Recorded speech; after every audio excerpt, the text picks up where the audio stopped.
Coucou tout le monde, aujourd'hui je vous partage ma recette de baume à lèvres 100% naturel.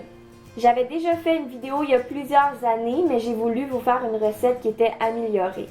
Pour les ingrédients, vous avez le choix. Je ne vais pas utiliser tous ces ingrédients-là, mais je vais vous donner des alternatives. Donc j'aime bien utiliser de l'huile de noix de coco, de la vitamine E qui est toujours facultative, du beurre de karité, de la cire d'abeille. On peut aussi utiliser de la cire de soya ou n'importe quelle autre cire. Du beurre de cacao, du beurre de mangue. On peut faire des mélanges cire d'abeille et huile d'olive, huile de noix de coco et cire d'abeille, juste beurre de karité et vitamine E.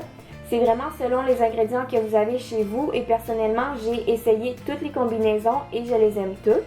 Pour la couleur, j'ai décidé de prendre un petit morceau d'un rouge à lèvres naturel que j'ai déjà chez moi, mais vous pouvez utiliser des minéraux, des pigments, de la poudre de racine de betterave, de l'argile rose ou rouge. Il y a vraiment plusieurs choix aussi.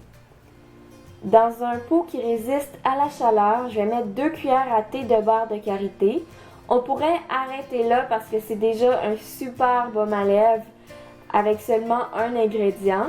Mais je veux quelque chose de plus travaillé, donc je vais ajouter 2 capsules d'huile de vitamine E. Vous auriez pu en mettre seulement une, honnêtement. Ça préserve la peau, c'est antioxydant, ça aide aussi à préserver les produits plus longtemps. Mais si vous vous demandez combien de temps ça va durer, j'ai déjà gardé les miens jusqu'à 1 an sans problème, je vous le promets. Pour référence, regardez combien de temps votre pot de beurre de karité dure. En général, c'est 1 an, puis ça va vous donner une idée. J'ajoute un petit peu de cire d'abeille, mais vous auriez pu ajouter le double de ce que j'ai fait, ça aurait été plus solide. Et j'ai décidé de mettre un peu, en fait quelques gouttes de vanille pour l'odeur et pour le goût. Comme vous voyez, ça se mélange pas très bien, vu que ça a la consistance de l'eau, ça se mélange pas vraiment avec l'huile, mais c'est vraiment selon vos goûts.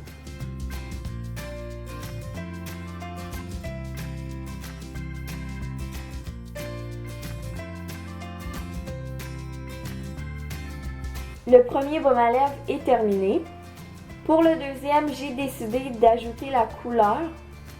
Je vais refaire fondre. Vous pouvez utiliser un bain-marie et je vais mélanger à nouveau jusqu'à temps que ce soit homogène.